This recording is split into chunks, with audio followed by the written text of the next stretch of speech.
पहले यूपीए में थे तो काहे नहीं दे दिए विशेष राज्य का दर्जा। अभी नीतीश जी के दम पर ही केंद्र की सरकार चल रही है, काहे नहीं विशेष राज्य का दर्जा ले लिए।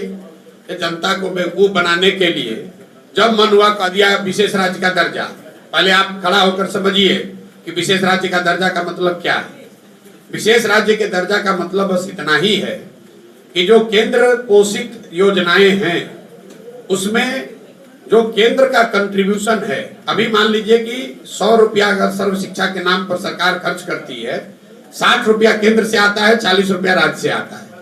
अगर आपको विशेष राज्य का दर्जा मिलेगा तो संभव है कि केंद्र 60 के बजाय 80 देने लगेगा। लेकिन अगर वो पैसा आ भी जाए तो क्या सारे विद्यालयों की स्थिति सुधर जाएगी?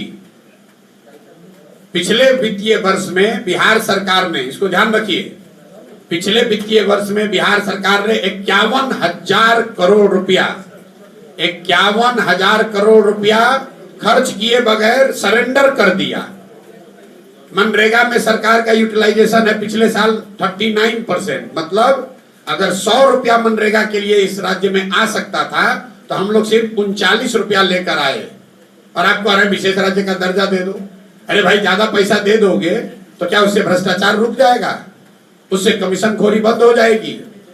जब आपके पास जो संसाधन है उसका आप इस्तेमाल नहीं कर रहे हैं तो और ज्यादा संसाधन अगर आ भी जाए तो उससे कोई परिवर्तन नहीं आने वाला है। जब तक यहाँ की व्यवस्था नहीं सुधरेगी तब तक बाहर के पैसे से कोई यहाँ सुधार होने वाला नहीं है। पहले व्यवस्था सुधारिएगा। पहले बाल्टी में अगर छेद है तो कितना भी पानी ऊपर से डालिएगा तो नीचे से बह ही जाएगा। पहले बाल्टी ठीक होगा तब न पानी उसमें ठहरेगा। तो यहाँ की तो पूरी व्यवस्था में छेद है। पैसा लूट, ज्यादा पैसा आएगा, ज्यादा पैसा लूट होगा यहाँ पर, उससे जनता को कोई फायदा नहीं है। और ये विशुद्ध तौर पर राजनीतिक प्रयोजन का मामला है। आप देखिए, सिंपल सी बात आप पूछिए नीतीश कुमार से, उन्हीं के समर्थन से ये देश की सरकार चल रही है।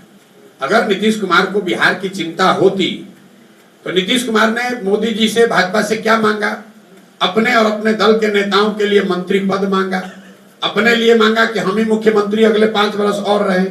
नीतीश कुमार ये भी तो कह सकते थे कि बिहार में भाई 35-40 चीनी मिल बंद है, इसको अगर चालू कराइएगा तो हम समर्थन आपको देंगे। बिल्कुल आपका चीनी मिल चालू हो जाता। लेकिन नीतीश कुमार को चीनी मिल चालू तो कराना नहीं है, फैक्ट्री तो लगाना नहीं है।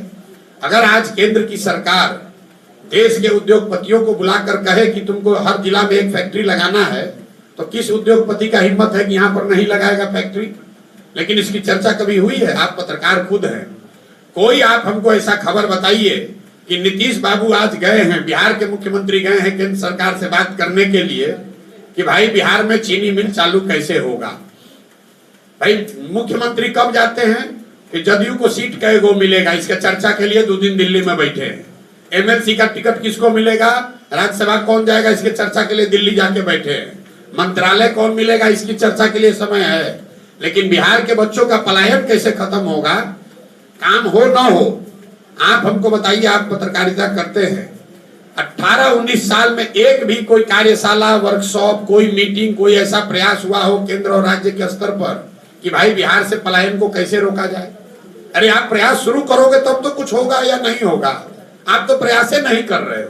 मान लिया हो, कहता है, उल्टे हंस के कहता है कि बिहार का आदमी दिल्ली बॉम्बे नहीं रहेगा तो वहां का व्यवस्था ठप हो जाएगा। हम आपको कैमरे पर कह रहे हैं, ये कोई अभिमान की बात नहीं है कि हम लोग दिल्ली में नहीं रहेंगे तो व्यवस्था ठप हो जाएगा। यहाँ के नेताओं का हालत देखिए, कहता है कि बिहार का आदमी दिल्ली में नहीं रहेगा तो रोड पर कूड़ा कचरा फैल जाएगा, सब्जी नहीं बिकेगा। अरे भाई, अगर हम लोग के भाई बंधु जाकर वहां कूड़ा कचरा साफ कर रहे हैं, सब्जी बेच रहे हैं ठेला पर, तो ये कोई अभिमान की बात है? अभिमान की बात तब न होती कि बिहार के लड़के सब्जी पैदा करते यहाँ गया में, औरंगाबाद में, और यहाँ से ट्रेन से हम लोग दिल्ली भेजते, तब ना अभिमान की बात होती कि अगर बिहारी कह के गाली दोगे तो यहाँ से सब्जी का सप्लाई बंद कर देंगे। यहाँ रोजी रोजगार होता है। नेता यहाँ हंस के कहता है हम लोग तो इतना बिहारी मेहनत करने वाला है कि हम लोग बम्बे, दिल्ली, हर जगह जाकर काम करते हैं। कहीं जाकर काम करने में शिकायत नहीं है, लेकिन मजबूरी में जाकर मजदूरी